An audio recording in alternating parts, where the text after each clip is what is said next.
Semana Terra Viva. Oferecimento leite pasteurizado Cooper. Alegria de pais e filhos.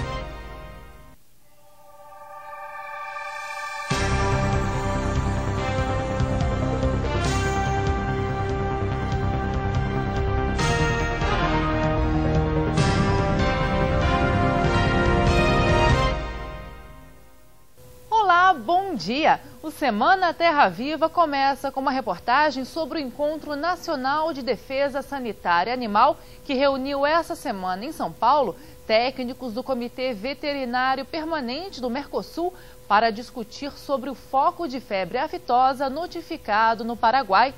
O diretor de serviços veterinários do país, Carlos Simon, disse que o principal objetivo é descobrir a origem da doença e eliminar todas as possibilidades de transmissão.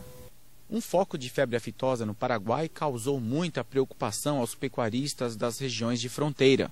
Os representantes do Comitê Veterinário Permanente do Mercosul discutiram as ações de combate à doença. O objetivo maior agora desse trabalho é identificar a origem desse foco. Não há geração espontânea, obviamente os estudos epidemiológicos e a investigação epidemiológica vai permitir que os profissionais do CVP, obviamente coordenados pelos profissionais do Paraguai, possam elucidar essa situação a fim de que isso não volte a acontecer nem no Paraguai e nem em qualquer país da América do Sul. O diretor de serviços veterinários do Paraguai, Carlos Simon, disse que a prioridade é delimitar e conter o foco de febre aftosa no país, o surgimento da doença e eliminar todas as possibilidades de transmissão.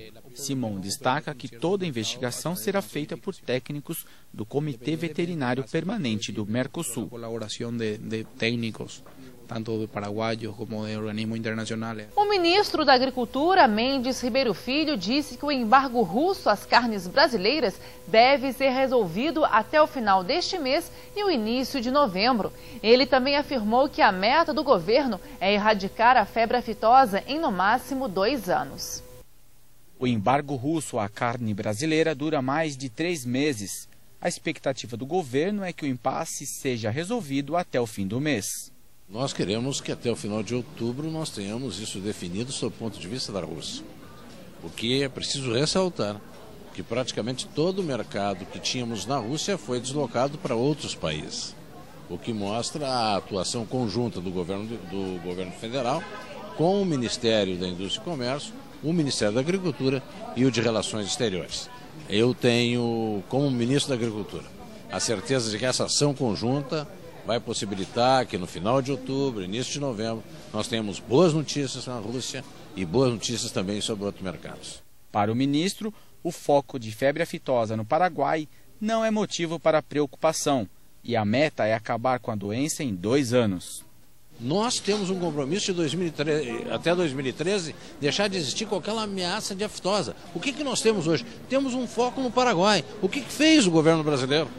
Através do Exército, do Ministério da Defesa, colocou todas as garantias nas fronteiras. Fez contatos com os governos estaduais, com os governos municipais.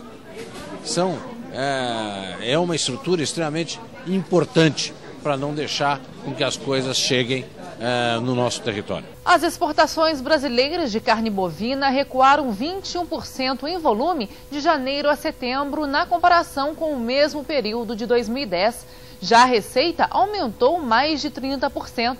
Apesar do maior faturamento, a ABIEC, que representa os frigoríficos exportadores, quer recuperar os volumes embarcados, principalmente de cortes nobres. De janeiro a setembro foram embarcadas mais de 689 mil toneladas de carne bovina, volume 21% menor na comparação com o mesmo período de 2010. Já a receita somou mais de 3 bilhões e meio de dólares no período, aumento de 30,63%. Nós conseguimos ainda uma adequação e uma elevação dos preços médios praticados ao redor de 20% que a gente deve fechar o ano. A expectativa é voltar a exportar os 5 bilhões de dólares esse ano. Mesmo com um bom resultado em receita, a associação que representa os exportadores de carne espera recuperar os volumes exportados. Precisamos encontrar uma alternativa para vender cortes nobres que hoje são praticamente vendidos na Europa. Filé, contrafilé, entrecô. Com a recente alta do dólar, a expectativa é que o setor exportador brasileiro ganhe mais competitividade, mas os reflexos ainda não foram notados. A gente acredita que nesses próximos 30, 45 dias, né, tu já tem uma leitura dessa modificação recente que houve no câmbio, né? A harmonização do preço do boi fez com que mercados que até então tinham desistido de exportar voltassem a efetuar exportações, como é o caso da própria Europa, que exporta para a Rússia, voltou a exportar para países da África, né? De 8 a 12 de outubro, a BEC vai participar da Anuga, maior feira de alimentos do mundo, em Colônia, na Alemanha. A principal ação será mostrar os exemplos de pecuária sustentável em diferentes regiões do país. Um conceito diferenciado do que significa a indústria dentro do encaixe da cadeia, né? Uma percepção de número de empregos, de número de frota, do produto com segurança alimentar, agora se dá sustentação a uma grande manifestação da representação da indústria dentro do setor. No Brasil, 3 frigoríficos concentram mais de 30% do mercado de carnes. E na ponta da cadeia produtiva está o pecuarista. O tema gera muitas divergências entre os especialistas. Há quem defenda um contrato padrão entre as partes para acabar com os problemas. Em 2010, foram abatidos 39 milhões e 300 mil cabeças de gado, de acordo com dados do IBGE. Segundo o diretor executivo da ABIEC, os 10 maiores frigoríficos que atuam no Brasil respondem por 31% de toda a venda no país. Para ele, não existe concentração da indústria de carne bovina no país.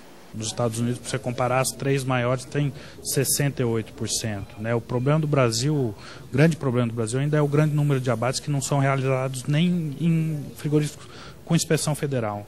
Mas, para este professor titular da Faculdade de Direito da USP, a concentração acontece até com menos participação no mercado e aponta alternativas que dê segurança para ambas as partes, indústria e produtor.